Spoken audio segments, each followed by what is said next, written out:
네, 안녕하세요. 미래캐스터 황준원입니다. 문해력 논란 시리즈 2탄 준비해봤는데요.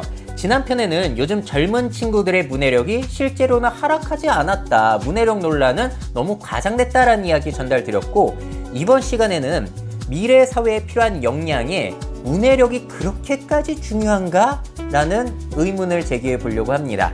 제가 미래 채널에 얼마 전에 질문을 던져봤어요. 이거 1일 전 아니고 더 전에 던졌던 건데, SNS, 영상 AI 등 뉴 미디어 시대에 다양한 어휘, 긴 글 이해 등 문해력을 강조한 사람들은 잊혀지고 있는 중요한 역량을 깨우쳐주는 현명한 사람들이냐, 새로운 미디어 환경 변화에 적응하지 못한 옛날 사람들이냐.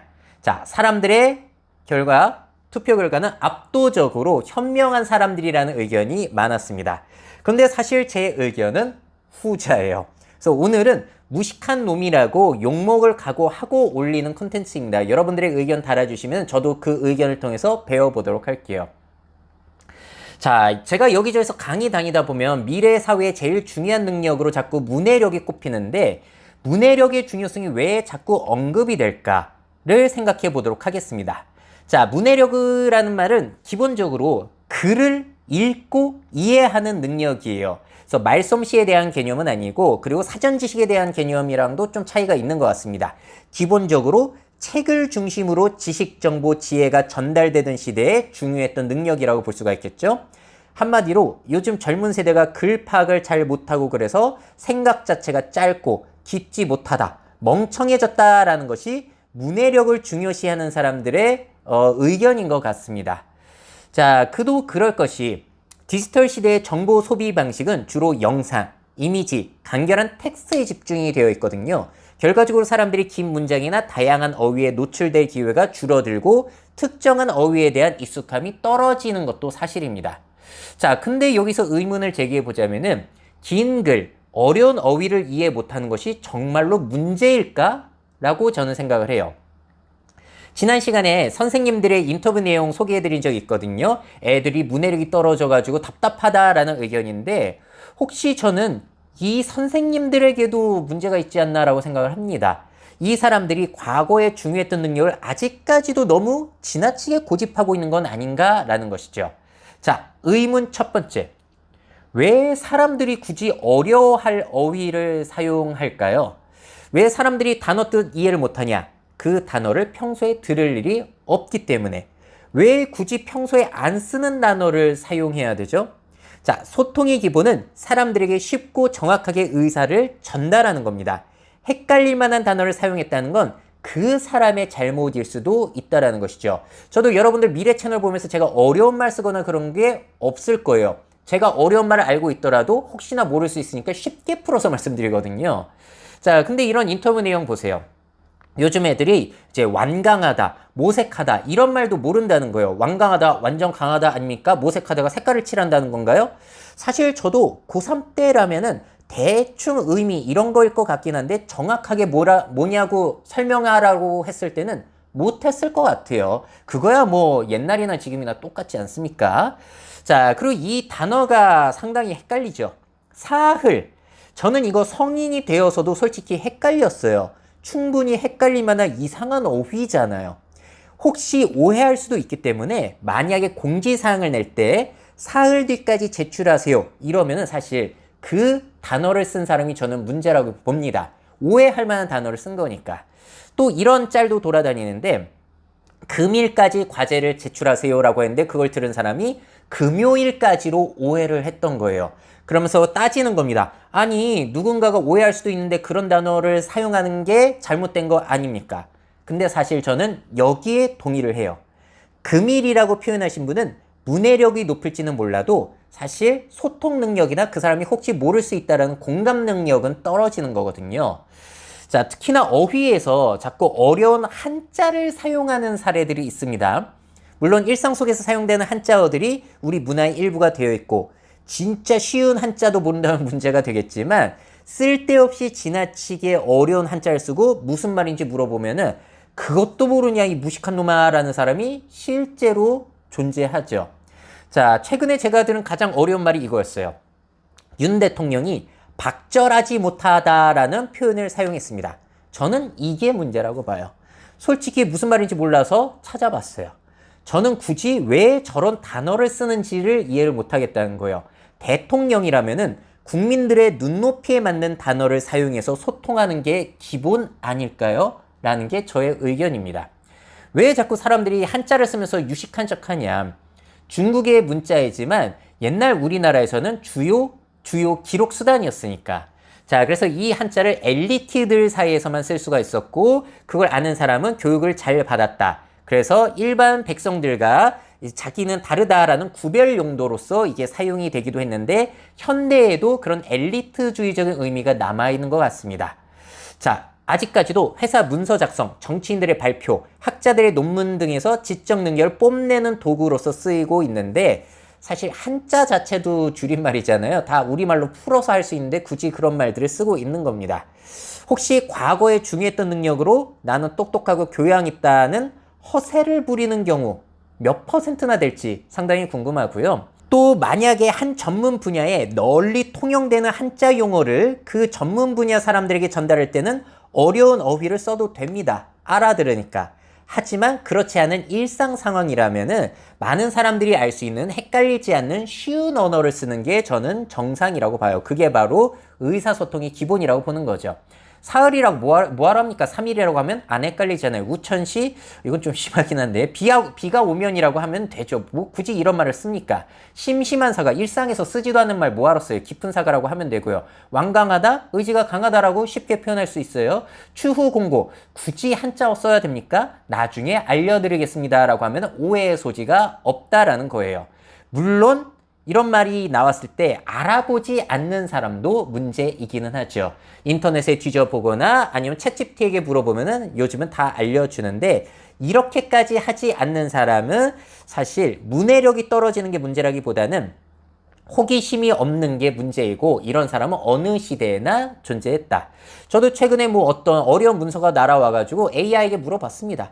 물어보지 않는 사람도 문제가 있는데 그거보다 중요한 건 철학, 법률, 경제 분야에서도 저는 제발 좀 한국어로 쉽게 표현 좀 했으면 좋겠어요.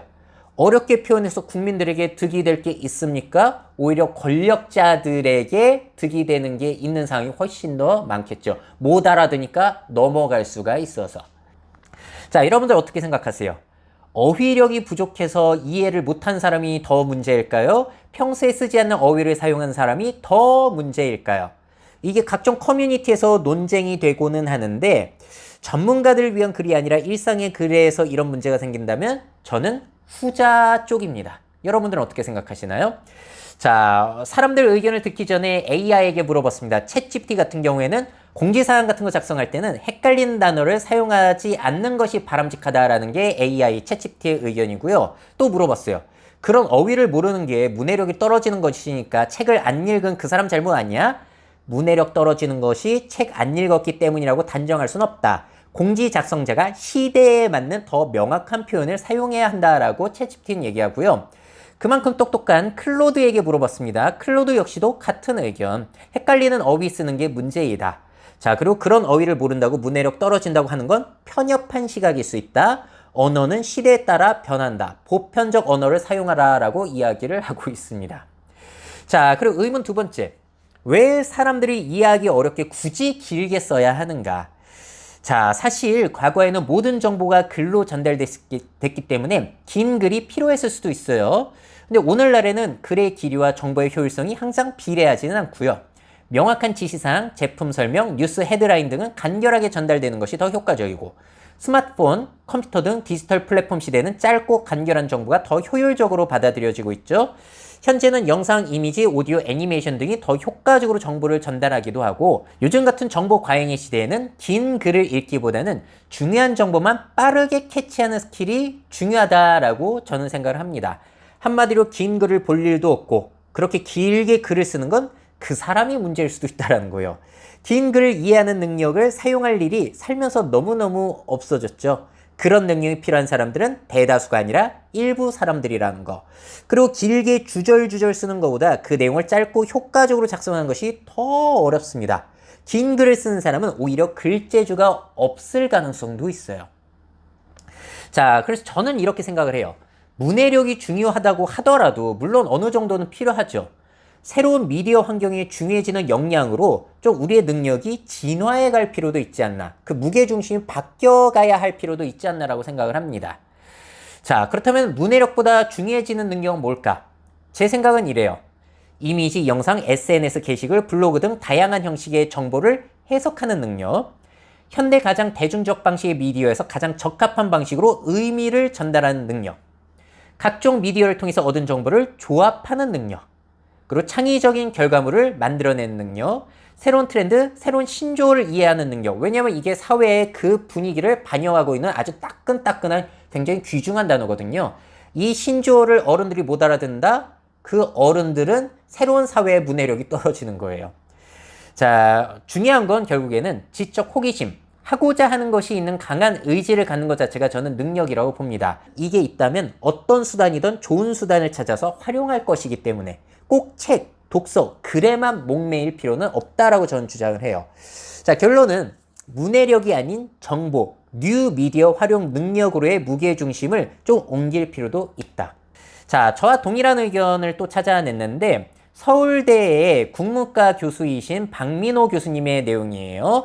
이런 이야기를 하십니다. 방 교수는 시청각 매체를 주로 접하고 그것에 적응한 젊은 세대가 문자 언어를 이해하는 능력이 부족해진 것도 사실이다. 사실이고 또 사실인지 모르겠는데 시청각적 매체를 접하며 성장해온 세대로서의 한계를 많이 느낀다면서 옳다, 그르다, 좋다, 나쁘다 문제라기보다는 접해온 매체에서 오는 차이다. 세대 차이의 본질이 매체인 것이다 라고 말했다. 그는 반면 시청각적 매체를 통해 사유하거나 상상하는 능력은 젊은 세대가 기성세대보다 더 뛰어날 수 있다. 새 세대의 장점이 있는 것이다. 손실 없는 진보는 없다는 말처럼 인터넷이나 유튜브 등은 문화적 기술적으로 진보한 것이지만 일종의 손실을 수반한 것이라고 볼 수 있다라고 꽤나 중립적인 입장에서 설명을 해 주셨어요. 저는 여기에 공감을 하고 있습니다. 자, 근데 몇몇 기사 가지고 젊은 애들은 문해력이 떨어진다, 멍청한 사람 취급하는 경우, 저는 거기에 대해서 상당히 반감을 가지고 있어요. 자, 그럼 마지막으로 저의 의문인데요. 교육계에서 자꾸 문해력 지적하는 것에도 저는 일부 문제가 있다고 봅니다. 자, 지난 시간에도 보여드렸던 선생님들이 요즘 애들 문해력 떨어진다라고 하는 인터뷰 내용, 그리고 설문조사를 돌려봤더니 응답자의 절반가량은 수업 중 21% 이상이 해당 학력 수준 대비 문해력이 부족한 학생이라고 주관적인 느낌으로 답변을 준 설문조사 결과도 있어요. 근데 저는 이렇게 생각합니다. 이거 혹시 그만큼 교육이 텍스트 중심을 벗어나지 못하고 멀티미디어 시대로 넘어오지 못했음을 의미하는 건 아닌가? 자, 멀티미디어 시대에 텍스트로 된 교과서, 텍스트 문제만 가지고 교육을 하고 평가를 하는 게 과연 옳을까요? 화제의 영상, 쇼츠 같은 걸 보고 아이들과 토론하게 하는 수도 있고 AI와의 대화를 통해 모르는 걸 알아가고 논쟁을 할 수도 있어요. 코딩으로 앱을 만들어 가면서 알고리즘적으로 논리적으로 사고하는 거를 배울 수도 있는 거고요. 게임을 통해서 역사 과학을 배울 수도 있습니다. 자, 그러니까 현재는 아이들이 현재 즐기고 좋아하는 주 미디어와 학습이 이루어지는 미디어가 떨어지게 된 거예요. 30년 전에는 그게 동일했는데 지금은 아니게 된 것이죠. 자, 그래서 제가 본 영상 중에 일론 머스크가 이런 얘기를 하더라고요. 자기 애들은 자기가 설립한 학교로 따로 보낸대요. 그래서 교육을 게임처럼 아주 재미나게 진행을 하다 보니까 오히려 아이들이 방학을 싫어하더라는 거예요. 학교 가는 게 너무 즐겁다. 이렇게 바뀔 수 있다라고 주장하는 게 또 일론 머스크입니다. 자, 어떻게 생각하십니까? 다양한 어휘, 긴 글을 이해하고 활용하는 문해력, 현대 주요 매체의 짧고 간결한 정보를 이해하고 활용하는 능력, 미래에 더 중요한 역량은 무엇일까요? 물론 둘 다 중요한 능력이긴 한데 미래 역량 측면에서는 뭐가 더 유용하겠냐는 것이죠. 제가 볼 때 전자는 연구, 정책 분석 등 특수한 경우에 기회를 잡지만 후자는 더 미래에 보편적으로 기회를 잡게 도와줄 역량이 아닐까 생각을 합니다. 그래서 미래 사회에 필요한 기본적인 문해력은요, 정규 교육 과정만으로 저는 충분하다라고 생각을 해요. 거기에 논리와 사고력을 더 기르고 싶다면 그 분야에 특화된 훈련을 하면 되는 것이지 꼭 책을 읽어야 되나? 거기에 대해서도 저는 다른 생각을 가지고 있습니다. 자, 다시 한번 또 AI에게 물어봤어요. 뭘 더 중요하게 생각하냐라고 했더니 챗GPT 같은 경우에는 현대 주요 매체의 짧고 강렬한 정보를 이해하는 활용 능력이 중요하다고 했고 클로드는 반대 의견을 냈습니다. 다양한 어휘, 긴 글을 이해하고 활용하는 문해력이 더 중요할 것이라고 했어요. 복잡한 문제 해결, 비판적 사고 개발, 뭐 이런 이유로. 이번에 또 그러면은 1대1이니까 구글 제미나이에게 물어봤는데 제미나이는 미래 사회는 짧은 정보 활용 능력이 더욱 중요해질 가능성이 높습니다. 라고 해서 2대1로 AI는 저의 의견과 동일한 답변을 내놨습니다. 자, 정말로 문해력이 그렇게까지 중요한가? 아예 쓸데없다는 얘기 아니에요. 오해하지 마세요. 그렇게 들으셨다면 저의 소통 능력이 부족했거나 그걸 들으시는 분이 이해력이 딸리시는 겁니다. 둘 중에 하나겠죠? 둘 다일 수도 있고. 자, 결론을 내려보자면은 지난 시간에 보여드린 것처럼 문해력이 정말 떨어지고 있는지도 모르겠어요. 객관적인 지표 같은 경우에는 그렇지가 않다.